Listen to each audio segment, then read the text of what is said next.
Hi friends, welcome back to Neha food stories. ഞാൻ ഷഹറൂബ ഷമീർ. ഞാൻ ഇന്നിപ്പോൾ ഇവിടെ വന്നിരിക്കുന്നത് അൽഫഹാം ചിക്കൻ എങ്ങനെ ഉണ്ടാക്കാമെന്നാണ്. നോൺ സ്റ്റിക്ക് പാനിലാണ് ഞാനിപ്പോൾ ഇവിടെ അൽഫഹാം ചിക്കൻ റെഡിയാക്കി എടുക്കുന്നത്.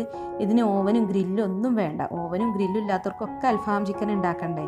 അപ്പോൾ അതിന് വേണ്ടി ഒരു ചിക്കനാണ് ഞാനിവിടെ എടുത്തിട്ടുള്ളത്. 4 പീസാക്കി എടുത്തിട്ടുണ്ട്. അപ്പോൾ തൊലിയോട് കൂടിയാണ് ശരിക്കും അൽഫഹാം ചിക്കൻ ഉണ്ടാക്കാൻ വേണ്ടിയിട്ട് നമ്മൾ ചിക്കൻ എടുക്കേണ്ടത്. പക്ഷേ ഞാനിവിടെ സ്കിൻ എടുത്തിട്ടില്ല, സ്കിന്നില്ലാതെയാണ് എടുത്തിട്ടുള്ളത്. ഇതിൻ്റെ എല്ലാ വശവും നല്ല കത്തിക്കൊണ്ട് വരഞ്ഞിട്ടുണ്ട്. മസാലയൊക്കെ നല്ല പിടിക്കാൻ വേണ്ടിയാണ് ഇങ്ങനെ വരഞ്ഞു കൊടുത്തിട്ടുള്ളത്. അപ്പോൾ നമുക്കിനി ഇത് ആദ്യം തന്നെ ഒന്ന് മാരിനേറ്റ് ചെയ്ത് വെക്കാം. അപ്പോൾ ഫസ്റ്റ് മാരിനേഷന് വേണ്ടി 3 ടേബിൾ സ്പൂൺ തൈരാണ് ഞാൻ എടുത്തിട്ടുള്ളത്. നല്ല കട്ട തൈര് വേണം എടുക്കാൻ. ഇനി 2 ടേബിൾ സ്പൂൺ വെളുത്തുള്ളി ഇഞ്ചി പേസ്റ്റ് ചേർത്ത് കൊടുക്കാം. 1 ടീസ്പൂൺ കുരുമുളക് പൊടി. ഇത് ഒരു ലെമണിൻ്റെ ജ്യൂസാണ്, ഒരു ലെമൺ പിഴിഞ്ഞെടുത്ത ജ്യൂസ്. ഇനി ഇതിലേക്ക് ആവശ്യത്തിന് ഉപ്പും ചേർത്ത് കൊടുക്കാം. ഇനി ഇതെല്ലാം നല്ലവണ്ണം ഒന്ന് മിക്സ് ചെയ്യുക.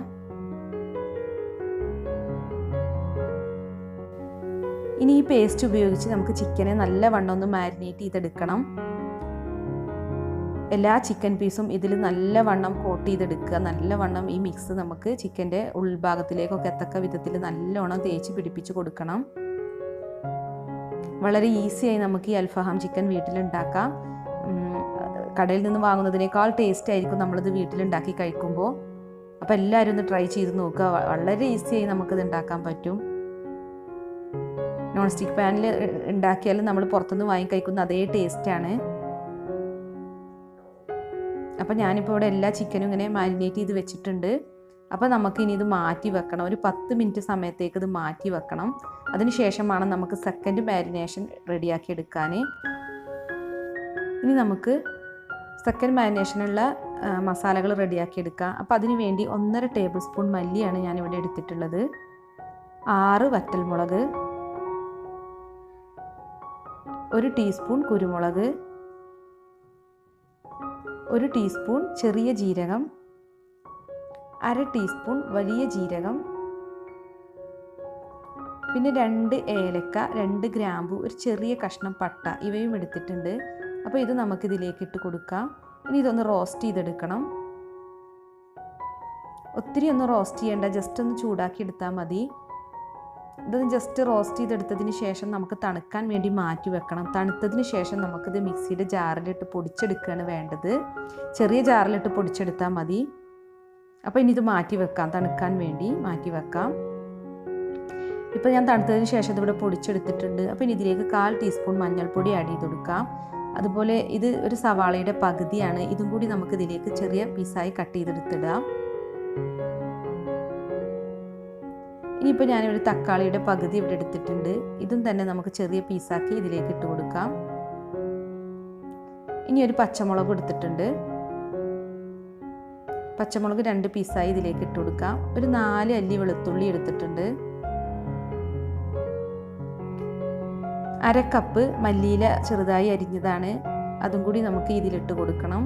എന്നിട്ട് നല്ലവണ്ണം ഒന്ന് അരച്ചെടുക്കണം. വെള്ളം ചേർക്കാതെ വേണം അരച്ചെടുക്കാൻ. അപ്പോൾ നമുക്കിത് അരച്ചെടുക്കാം.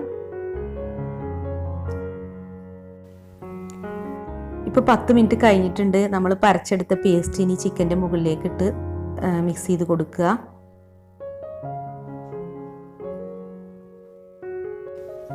ചിക്കൻ്റെ മുകളിൽ വരഞ്ഞിട്ടുള്ള വരയില്ലേ, അതിൻ്റെ ഉള്ളിലേക്കൊക്കെ മസാല എത്തത്തക്ക വിധത്തിൽ നമ്മൾ മസാല തേച്ച് പിടിപ്പിക്കണം.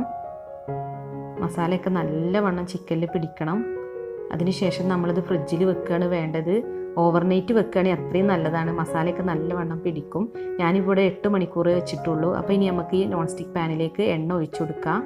2 ടേബിൾ സ്പൂൺ ഓയിൽ ഒഴിച്ച് കൊടുക്കണം. എന്നിട്ട് വേണം ചിക്കൻ ഫ്രൈ ചെയ്തെടുക്കാം. അപ്പോൾ ചിക്കൻ നമ്മൾ ഫ്രിഡ്ജിൽ നിന്ന് മാറ്റി വെച്ചിട്ട് എടുത്തിട്ട് 1/2 മണിക്കൂർ മാറ്റി വെക്കണം. തണുപ്പ് പോയതിന് ശേഷമേ നമ്മൾ പാനിലേക്ക് ഇട്ട് ഫ്രൈ ചെയ്യാൻ പറ്റുള്ളൂ. അപ്പോൾ നമ്മൾ ഓവനിലും ഗ്രില്ലിലൊക്കെ ചിക്കൻ ഫ്രൈ ചെയ്യുമ്പോൾ ഓയിലൊന്നും ഒഴിക്കേണ്ട ആവശ്യമില്ല. പക്ഷേ ഇങ്ങനെ ആകുമ്പോൾ നമ്മൾ ഫ്രൈ ചെയ്തെടുക്കണമെങ്കിൽ ഓയിൽ ഒഴിച്ചേ പറ്റൂ. അപ്പോൾ ഒരു 3 മിനിറ്റ് ഹൈ ഫ്ലെയിമിലിട്ട് ഇങ്ങനെ വെക്കുക.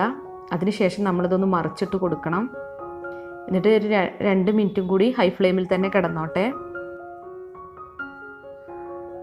അതിനുശേഷം നമ്മൾ ലോ ഫ്ലെയിമിൽ ഇടണം. എന്നിട്ട് ഇത് അടച്ച് വെച്ച് കുക്ക് ചെയ്തെടുക്കുകയാണ് വേണ്ടത്. അടച്ച് വെച്ച് കുക്ക് ചെയ്യുമ്പോൾ നമ്മുടെ ചിക്കൻ്റെ ഉൾവശമൊക്കെ നന്നായി കുക്കായി വരും. പിന്നെ ഇടയ്ക്കിടയ്ക്ക് നമ്മൾ ചിക്കൻ ഇങ്ങനെ മറിച്ചും തിരിച്ചിട്ട് കൊടുക്കണം, എങ്കിൽ 2 വശവും നന്നായി കുക്കായി വരുള്ളൂ. പിന്നെ നമ്മളിങ്ങനെ അടച്ച് വെച്ച് കുക്ക് ചെയ്യുന്ന കാരണം ഇതിൽ ഒരുപാട് വെള്ളമൊക്കെ ഉണ്ടാവും. വെള്ളത്തിലൊക്കെ കിടന്ന് തന്നെയാണ് നമ്മുടെ ചിക്കൻ ഇവിടെ കുക്കായി വരിക. പിന്നെ ചിക്കൻ റെഡിയായി വരുമ്പോഴേക്കും ഈ വെള്ളമെല്ലാം വറ്റിയിട്ടുണ്ടാവും, എണ്ണ ബാക്കിയായി വന്നിട്ടുണ്ടാവും. അപ്പോൾ നമുക്ക് ആ എണ്ണ കളയാം, ചിക്കൻ മാത്രം ഇതിൽ നിന്ന് എടുത്ത് മാറ്റിയാൽ മതി. അപ്പോൾ കണ്ടപ്പോൾ തന്നെ ഏകദേശം ബ്രൗൺ കളറായി ഫ്രൈ ആയ രൂപത്തിൽ വന്നിട്ടുണ്ട്. അപ്പോൾ ഇനിയും നമ്മൾ ഇങ്ങനെ തിരിച്ചും മറിച്ചിട്ടുകൊണ്ട് ഇങ്ങനെ കുക്ക് ചെയ്ത് കൊടുക്കണം. 2 വശവും ഒരുപോലെ കുക്കാവാനാണ് തിരിച്ചും മറിച്ചിട്ട് കുക്ക് ചെയ്യുന്നത്. ഇപ്പോൾ വെള്ളമൊക്കെ വറ്റി ഏകദേശം വന്നിട്ടുണ്ട്, എണ്ണ മാത്രമാണ് ഇപ്പോൾ കാണുന്നത്. കണ്ടില്ലേ, എണ്ണ മാത്രം ഇവിടെ കാണുന്നുണ്ട്. അപ്പോൾ ഒന്നും കൂടി നമുക്കിത് ഇനി കുക്ക് ചെയ്തെടുക്കണം. ഏകദേശം ഒരു അരമണിക്കൂർ വരുമായിരിക്കും ഇങ്ങനെ തിരിച്ചും മറിച്ചിട്ട് കുക്ക് ചെയ്യാൻ. പക്ഷെ നമുക്ക് എന്നാലും നല്ല ടേസ്റ്റിയായ അൽഫാം തന്നെ നമുക്ക് കഴിക്കാൻ കിട്ടും. നല്ല ടേസ്റ്റാണ്. വീട്ടിലുണ്ടാക്കിയതാണെങ്കിലും നമ്മൾ കടയിൽ നിന്ന് വാങ്ങുന്നതിനേക്കാളും ടേസ്റ്റായിട്ട് നമുക്ക് അൽഫാം ഉണ്ടാക്കാൻ പറ്റും. അപ്പോൾ ഇനി കുറച്ച് സമയം കൂടി നമുക്കിതൊന്ന് ഒരു 5 മിനിറ്റ് കൂടി ഒന്ന് കുക്ക് ചെയ്തെടുക്കാം.